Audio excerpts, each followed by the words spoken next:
Kerajaan kekal tegas dan konsisten membela hak wanita. Akta Komunikasi dan Multimedia 1998 ditambah baik.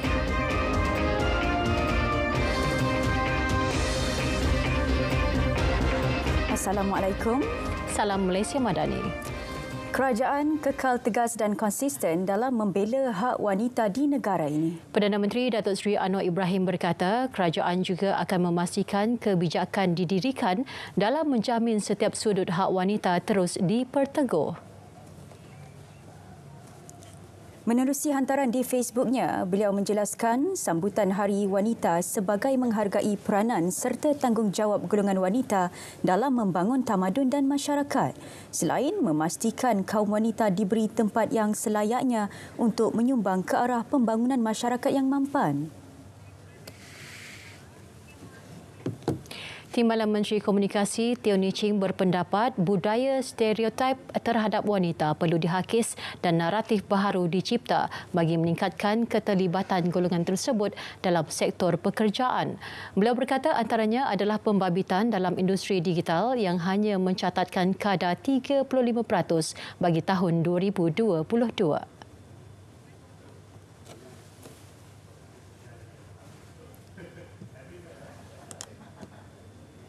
Sebab tu saya sangat-sangat penting ialah dan juga saya sebut dalam ucapan saya ada inspire inclusion.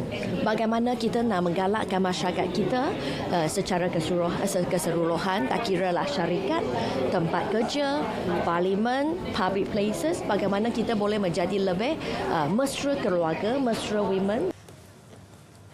Beliau berkata demikian pada sidang media ketika menghadiri sambutan Hari Wanita Antarabangsa 2024 di Ibu Negara.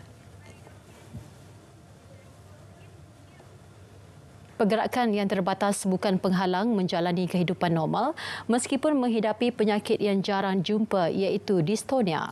Ia tidak menjadi satu kekurangan buat seorang wanita untuk berjaya ke peringkat sarjana dan mencapai cita-cita menjadi pendidik. Sempena Hari Wanita, wartawan Adliyah Habibullah menyingkap kisah duka dan semangat juang wanita cekal Nisha Muniandi.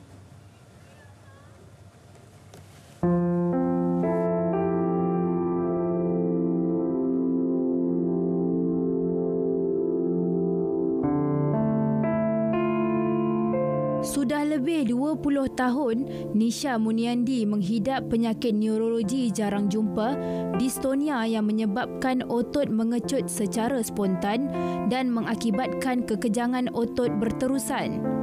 Beliau pernah terlantar lebih sebulan kerana tidak mampu bergerak kerana kekejangan otot sehingga tidak mampu berdiri.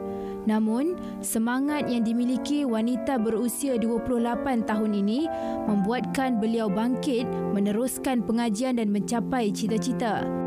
Saya banyak sakit pinggang, kaki, leher semua tu. So it's called involuntary muscle movement, so it pulls a lot. Every muscle is pulling. I have to say this, saya memang suka belajar. Saya seorang yang suka belajar. Saya bukan lemah. Even saya ada epilepsi. Epilepsi itu ialah boleh buatkan seorang tu lupa banyak perkara. Because it's a brain cell itu akan mati kalau ada epilepsi. So kalau ada seorang yang epilepsi, mereka macam blur je. Saya ada banyak kawan-kawan macam tu. Tapi saya fight that. No. Saya nak belajar juga. Saya nak pandai juga. So saya slow juga tapi saya boleh baca buku because saya tahu saya ini slow tapi it's okay. Saya practice. Setelah melakukan pembedahan tahun lalu, keadaan Nisha semakin beransur pulih. Menurut doktor, Nisha pesakit kelima yang membuat pembedahan meletakkan perangsang elektrik dalam otak bagi mengawal penyakit dystonia. Untuk meneruskan kehidupan, beliau perlu melakukan pengecasan elektrik bagi menghantar impuls elektrik ke otak sekali dalam masa seminggu bagi memastikan keadaan dystonianya tidak menjadi lebih buruk. So saya kena on yang ni and then it will charge. So saya kena duduk ataupun baring. Selalu saya baring untuk 2 jam. Saya tak boleh guna phone, semua tu. So saya kena baca buku je. So this is the thing. So saya ada bateri dekat sini, so saya kena charge dia. So itu like ada 2 rod dekat sini, so mereka connect from all the way semua ni sampai sini. Berikutan penyakit yang dihidapi, beliau juga sukar mendapatkan pekerjaan dan sering dinilai dari segi fizikalnya. Kurang pendedahan terhadap penyakit seumpama menyebabkan masyarakat menganggap Nisha pelik kerana kerap kali menggeletar dan postur badannya yang sukar dikawal. Saya apply untuk jadi kerja, mereka pun interview saya. So mereka tanya, kenapa you ni terlalu shaking? I was like, so saya cakap dengan principal tu, saya ada dystonia. So saya ada body condition, so boleh tak saya kerja? Dan dia cakap, your English is good. So you datang je kerja, so saya tengok macam mana you ajar. So the first day dia datang, tengok saya, cara saya ajar, okay, you're selected. So I was like, oh my god, this is the best moment ever because semua orang reject saya kan. So macam mana pula like principal ni boleh ambil saya? Memiliki sarjana pengajian bahasa Inggeris dan linguistik dari Universiti Melaya, Nisha sudah berkhidmat sebagai guru bahasa Inggeris di sebuah sekolah swasta.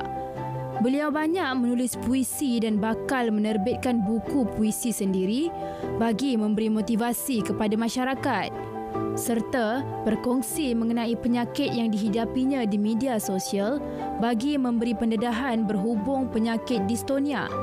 Di sebalik kekurangan diri, wanita ini tetap kekal berjuang demi kelangsungan kehidupan seperti orang normal. Selamat Hari Wanita. Adlia Habibullah, RTM.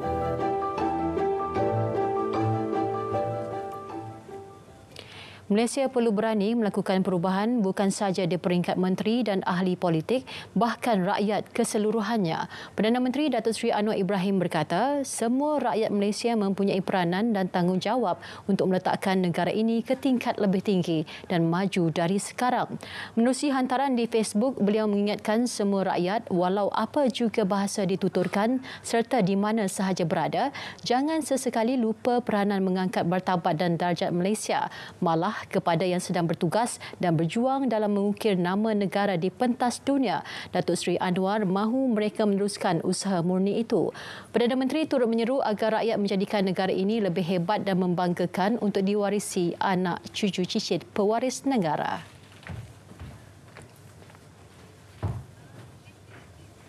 Lembaga Tabung Angkatan Tentera LTAT dan Felda diarah menyerahkan laporan penuh berhubung prestasi kedua-dua agensi itu dalam tempoh 2 minggu. Arahan itu susulan laporan Ketua Audit Negara LKAN 2022.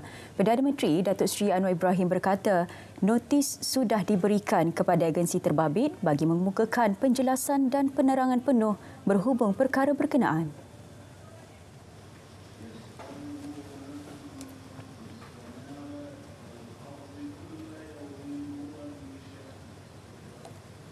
Tapi kita nak tentukan ada laporan lengkap supaya beberapa kelemahan diperbaiki dan kalau ada apa-apa yang terlibat yang agak kurang baik, kita paksa ambil tindakan. Ya. I've asked for a report. So we gave them a notice, at least in 2 weeks, to give the full report submission, and I think the Cabinet will have to deliberate on it. Beliau bercakap kepada media selepas menunaikan solat Jumaat di Surau Amaniah IPD Putrajaya. Akta Komunikasi dan Multimedia 1998 akan diteliti semula dan ditambah baik. Menteri Komunikasi Fahmi Fadil berkata beberapa siri libat urus dengan pihak industri akan dilaksanakan bagi melihat aspek yang perlu diperkemas. Mesyuarat hari ini juga, Jemaah Menteri telah memberi kelulusan secara dasar kepada usaha Kementerian Komunikasi untuk meneliti semula Akta Komunikasi dan Multimedia 1998. Ini merupakan kesinambungan kepada dasar yang telah diputuskan sekitar Ogos 2022 yang lalu sebelum pembubaran Parlimen ke-15. Maka hari ini Kabinet telah bersetuju bahawa secara dasarnya kementerian ini boleh meneliti akta tersebut untuk dilihat apakah aspek-aspek yang perlu ditambah baik, diperbetul, diperkemas. Beliau berkata demikian pada sidang media di Putrajaya.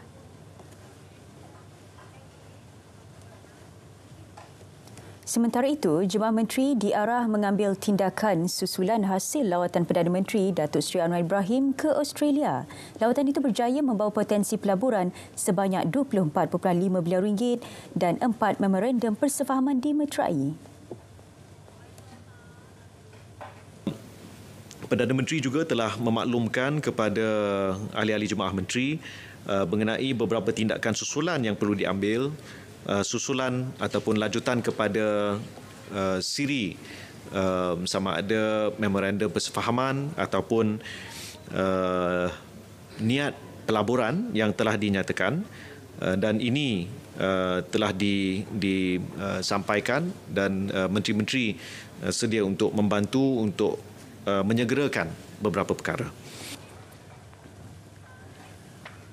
Perkhidmatan Agensi Pengendali Permohonan Visa Malaysia bagi permohonan e-visa pekerja warga Bangladesh ditamatkan.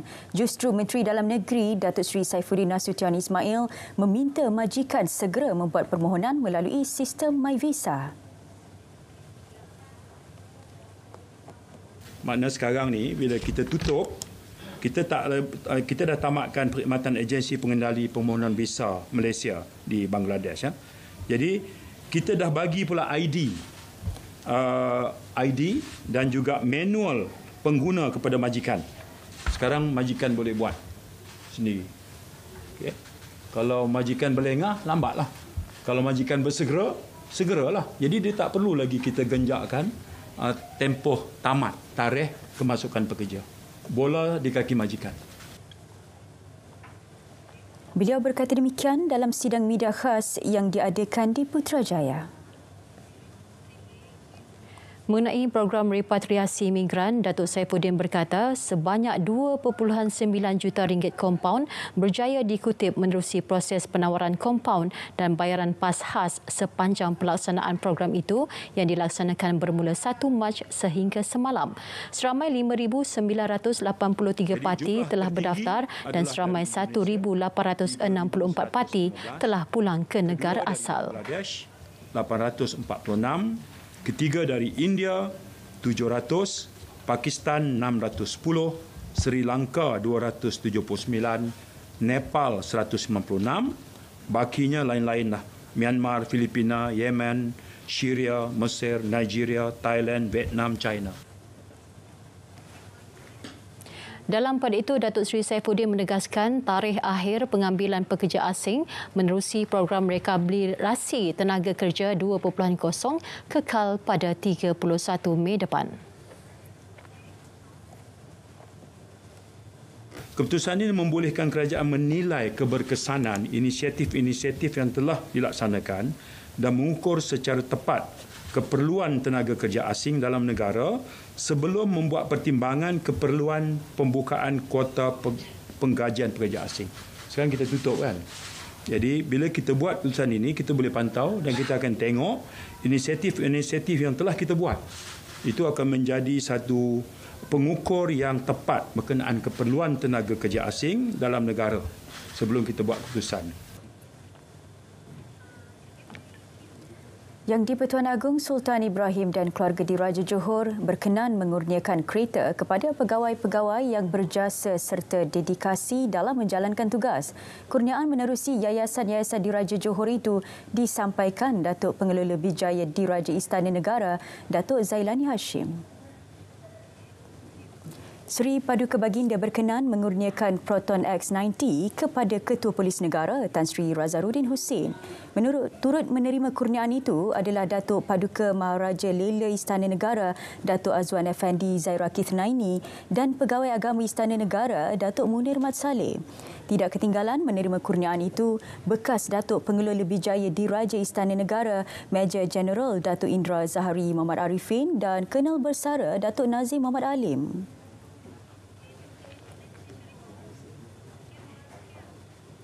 Pengumuman untuk meneruskan kembali operasi pencarian pesawat MH370 beri sinar buat waris kru dan penumpang. Semua pihak optimis misteri yang berlarutan sejak sedekad lalu dapat terungkai. Ikuti laporan disediakan Muhammad Raswin Setia sempena ulang tahun sedekad tragedi pesawat Malang berkenaan.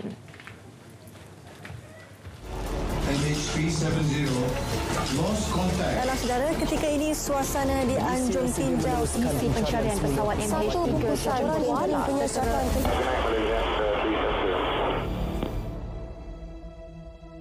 Memang dah sedikit lamanya kami move on. Memang sedikit dah lamanya kita orang reda daripada dulu kan. Kita alhamdulillah kita orang Islam kan.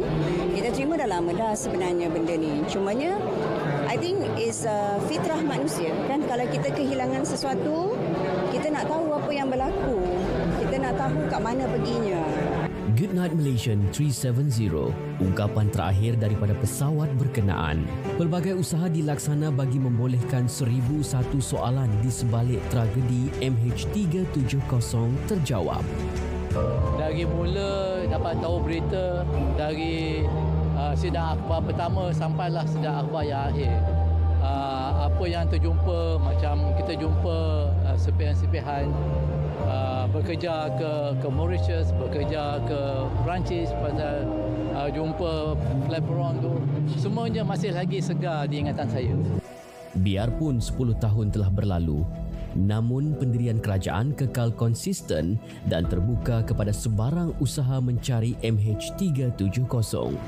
On the 370, we have taken a position that if there are compelling case evidence that need to be reopened, we will certainly be happy to reopen, because I don't think it's an issue of a tactical or technical issue. It is an issue of affecting lives of people, and whatever need to be done must be done. It is a commitment and a promise that the search will go on.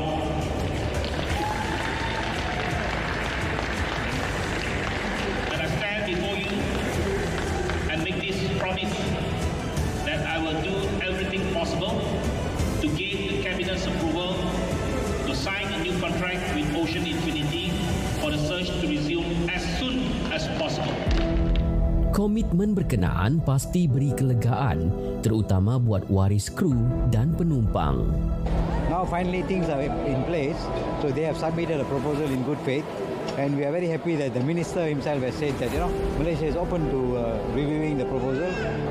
My advice is, especially kalau orang yang muda like me, is sabar and accept apa yang berlaku and what comes to you. Sebab benda-benda macam ni, we can't do anything about it. We can just hope and pray, that's it. Kerajaan komited membuka lembaran baharu misi mencari MH370 sekaligus memberi sinar harapan kepada waris dan keluarga 239 mangsa merungkai kebenaran di sebalik kehilangan mereka yang tersayang. Sedekad telah berlalu, penantian suatu penyiksaan. Menunggu sesuatu yang tidak pasti itu memerlukan kekuatan fizikal dan mental yang tinggi. Namun kehidupan harus diteruskan dengan iringan doa dan ingatan yang tak pernah luput. MH370, we are waiting for you. Muhammad Rasmin Setia, RTM. Projek laluan rel Pantai Timur ECRL diunjur menyumbang peningkatan 3.8% kepada keluaran dalam negara kasar negara KDNK menjelang 2047. Menteri Pelaburan, Perdagangan dan Industri Tengku Datuk Seri Zafrul Abdul Aziz berkata, projek itu akan meningkatkan perdagangan dan pelancongan serta merangsang pembangunan serantau pada masa hadapan. The ECRL represents Malaysia's significant integration into a broader network of trade and cultural exchange as well. The project, of course, its amount is large, it's about 75 billion ringgit. It's more than just a rail link cutting across Kelantan, Terengganu, Pahang and Selangor. Actually, it's a cornerstone for economic growth and social progress. Sehingga Februari lepas, ECRL telah 62% siap dengan kemajuan penjajaran di setiap negeri berjalan lancar. Jelajah Ramadan RTM 2024 yang masuk edisi ke-12 kekal signifikan dalam menyantuni masyarakat kurang berkemampuan di seluruh negara. Timbalan Ketua Pengarah Penyiaran Strategik Nasaruddin Abdul Muttalib optimis penganjurannya terus diperkukuh menerusi kolaborasi dua rakan penaja Petron Malaysia dan Nescue. Dalam program ini, skuad jelajah Ramadan RTM akan menyantuni golongan-golongan yang kurang bernasib baik melalui program CSR kita di kesemua 19 destinasi yang melibatkan stesen-stesen radio RTM di peringkat negeri dan daerah. Beliau ditemui selepas Majlis Perlepasan Pergerakan Konvoi Jelajah Ramadan RTM 2024 di Angkasa Puri Kota Media. Banyaklah aktiviti dia, pelbagai aktiviti, lagi merangkumi lokasi yang banyak sekali seluruh negara. Jadi kita nampak mungkin impak dia amat besar. So kita turutlah serta. Jadi dengan kerjasama dengan Petron sekali kan, kita boleh buat rancangan ini lebih lagi meriah, lebih lagi besar sekali. Di samping itu, selain hubungan jaringan antara sesama RTM, kami juga dapat mempeluaskan pasaran produk-produk kami ke seluruh Malaysia dan juga dengan di kedai Petron di seluruh Malaysia. Konvoi selama 20 hari akan menjelajah 19 lokasi bermula di Terengganu Ahad ini dan berakhir di Johor pada 30 Mac.